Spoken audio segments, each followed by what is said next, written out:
নমস্কাৰ, মই আপোনালোকৰ মৰমৰ ঋতু ভূঞা। মোৰ ইউটিউব চেনেলৰ যোগেদি আপোনালোকক এটা আজি নতুন য়োগা দুটা আপোনালোকক দেখুৱাব বিচাৰিছোঁ, প্ৰাণায়ামৰ লগত জড়িত। আৰু আপোনালোকে যেতিয়া নতুনকৈ বিবাহ পাশত যিসকল আবদ্ধ হয়, তেওঁলোকৰ শাৰীৰিক কিছুমান অক্ষমতা দেখা দিয়ে। সহবাসৰ যি অক্ষমতা, সেই অক্ষমতা দূৰ কৰিবলৈ আমি কোন দুটা বিশেষ প্ৰাণায়ামক আমি গুৰুত্ব দিব লাগে, সেইকেইটা মই আপোনালোকৰ আগত দেখুৱাব বিচাৰিছোঁ। স্বামী ৰামদেৱেও এইকেইটা কৰি থাকে আৰু আপোনালোকে টিভি আস্থা চেনেলৰ সহায় ল'ব পাৰে বা অন্য যিকোনো ইউটিউব চেনেলৰ সহায়ো আপোনালোকে ল'ব পাৰে। যিসকল নতুনকৈ বিবাহ পাশত আবদ্ধ হৈছে বা যিসকলে বিবাহ পাশত আবদ্ধ হ'ব, তেওঁলোকৰ আজিকালি বহুতৰে এই সমস্যাবিলাক থকাৰ কাৰণে তেওঁলোকে বিবাহ কৰিবৰ বাবে তেওঁলোকৰ অসমৰ্থ বা মন নোযোৱা তেনেকুৱা ধৰণৰ কথাবিলাকে দেখা দিয়ে আৰু বহুত ধৰণৰ মানসিকেই হওক শাৰীৰিক অক্ষমতাত ভুগিবলগীয়া হয়। আপোনালোকে এনেদৰে বহি লওক। মই প্ৰথমৰ পৰা দেখুৱাইছোঁ আপোনালোকক। প্ৰথমতে ভৰিকেইটা মেলিব, এনেদৰে মেলিব। অকণমান কিনাৰৰ পৰা দেখুৱাইছোঁ। তাৰপিছত এনেদৰে লওক আৰু এনেদৰে লওক।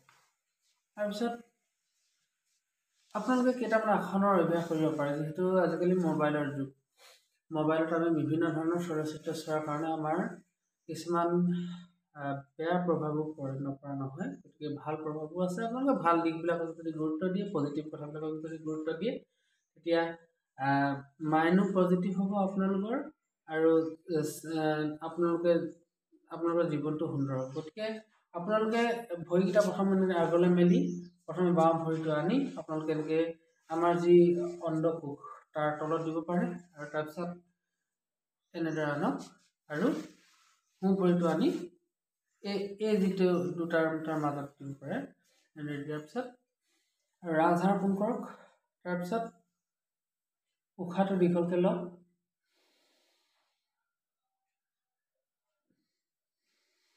আৰু এৰক, লওক এৰক।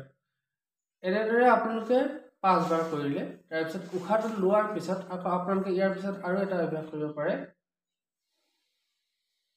উশাহটো লৈছে আৰু আপোনালোকৰ অণ্ডকোষ আৰু গুহ্যদ্বাৰৰ মাজৰ যিটুকুৰা জেগা আছে, সেইটুকুৰা আপোনালোকে ৰাজহাড়ৰ ওপৰেদি এনেদৰে টানক।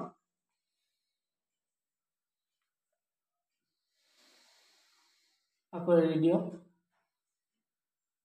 টানক, আকৌ এৰি দিয়ক।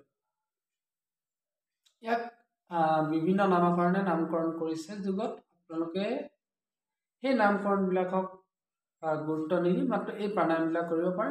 মুঠতে আমাৰ শৰীৰৰ বাবে ইয়াত অশ্বিনী মুদ্ৰা বুলিও ইয়াৰ কিছুমান ভাগ আছে আৰু তাৰমানে আপোনাৰ যিটো ঊৰ্ধ্বগামী, আমাৰ যি উজ্জ শক্তি থাকে, যি শক্তিৰ দ্বাৰা সতি সন্ততি জন্ম হয়, সেই শক্তিটো আপোনাৰ ৰাজহাড়ৰ যোগেদি, ৰাজহাড়ৰ মাজেদি আপোনাৰ ঊৰ্ধ্বগমন হয়। বহুত কিতাপ আছে, আপোনালোকে চাব পাৰে। ইয়াৰ ভুল ব্যাখ্যা আপোনালোকে কৰিবলৈ নাযাব বা ময়ো নকৰোঁ। ঘেৰণ্ড সংহিতা আছে আপোনাৰ আৰু পাতঞ্জলি যোগ দৰ্শন আছে বা ভগৱত গীতাতো এইবিলাক কথা আপোনালোকে পাব। তাৰ বিভিন্ন এটা হেৰিত পাব আৰু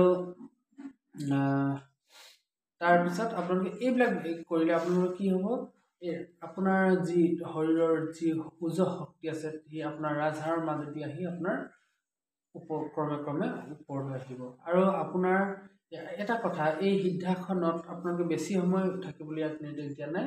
প্ৰথম আৰম্ভণিতে আপুনি 2 মিনিট বা 3 মিনিটেই কৰক। তাৰপিছত আপোনালোকে ইয়াৰ সময় বঢ়াই অকণমান দেৰি কৰিব পাৰে, কিন্তু 1 ঘণ্টাতকৈ বেছি সময় ইয়াত থাকিবলৈ যোগশাস্ত্ৰত মনা কৰিছে।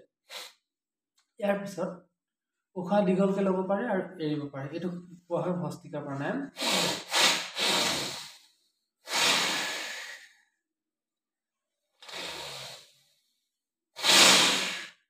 নাকৰ কি আছে চব ওলাই যাব আপোনাৰ।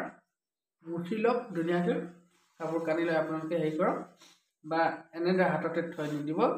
মই আজি আপোনালোকে দেখুৱাবৰ কাৰণে মই কৰিছোঁ কথাটো। তাৰপিছত যেতিয়া আপোনাৰ হেঙুন চেঙুন ওলাই যাব, এইবিলাক চব ধুনীয়াকৈ গৈ আপুনি হাত ধুই দিব। কাৰণ আমাৰ নাকৰ পৰা যিবিলাক বস্তু ওলায়, বহুত বেয়া ধৰণৰ বস্তু ওলায়, এইবিলাকক আপোনালোকে ধুই দিলে হৈ যাব।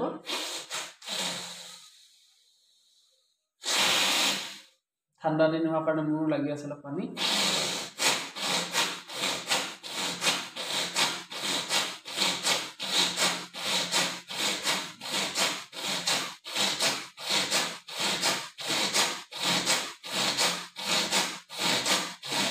ইয়াক কয় ভস্ত্ৰিকা প্ৰাণায়াম আৰম্ভণিতে আপোনালোকে অকণমান লাহে লাহে কৰক তাৰপিছত যেতিয়া অভ্যাস হ'ব আৰু খৰকৈ কৰিব তাৰপিছত ক্ৰমান্বয়ে আপোনালোকে কৰিব পাৰে প্ৰথমতে লাহে লাহে কৰি অকণমান তাৰপিছত অলপ মধ্যমীয়াকৈ কৰি তাৰপিছত অলপমান খৰকৈ তাৰপিছত আহিলে ভস্ত্ৰিকা প্ৰাণায়াম এইকেইটা এটাতকৈ আমাৰ দেশৰ বাবে প্ৰয়োজনীয় যি কপালভাতি প্ৰাণায়াম আপোনালোকক দেখুৱালোঁ সেই নাই যি ভস্ত্ৰিকা প্ৰাণায়াম আপোনালোকক দেখুৱালোঁ সি মানে উশাহ নিশাহ খৰকৈ লোৱাত আপোনাৰ মগজুৰ যি এটা মানে আপোনাৰ হেঙুন চেঙুন আছে সকলোবিলাক যেতিয়া ওলাই যাব আপোনাৰ মগজুটো আল্টিমেটলি আপুনি সুস্থ অনুভৱ কৰিব তাৰপিছত ইয়াৰ বহুত ভাল প্ৰভাৱ আছে আপোনাৰ লাভ আছে যেতিয়া আপোনালোকে উশাহ নিশাহ কৰে তাত আপোনালোকৰ হাওঁফাওঁ বা যিটো লাংছ বুলি কয় আৰু ষ্টমাছৰ যিবিলাক বস্তু আছে গল ব্লাডাৰ আছে কিবা কিবি ভাল ভাল বস্তু আমাৰ লিভাৰ আছে এইবিলাকৰ সুস্থ হয় তাৰপিছত ইয়াৰ পিছত আছে কপালভাতি আপোনালোকে এনেদৰে কৰক কপালভাতি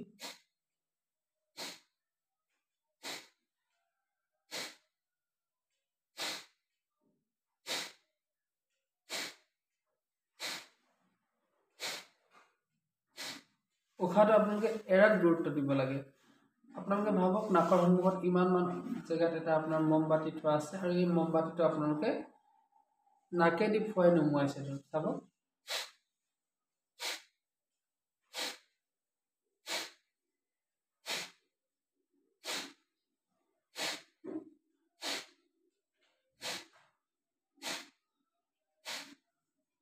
নাকৰ যি বৰ্জিত পদাৰ্থ আছে আপোনালোকে এই পদাৰ্থবিলাক উলিয়াই পেলাই দিব আজিলৈ আপোনালোকৰ ভিডিঅ'টো মই ইমানতে সামৰিছোঁ আপোনালোকে কৰি চাব তেতিয়া নিজে যেতিয়া প্ৰমাণ পাব তাৰপিছত কমেণ্ট কৰিব লাইক কৰিব শ্বেয়াৰ কৰিব ধন্যবাদ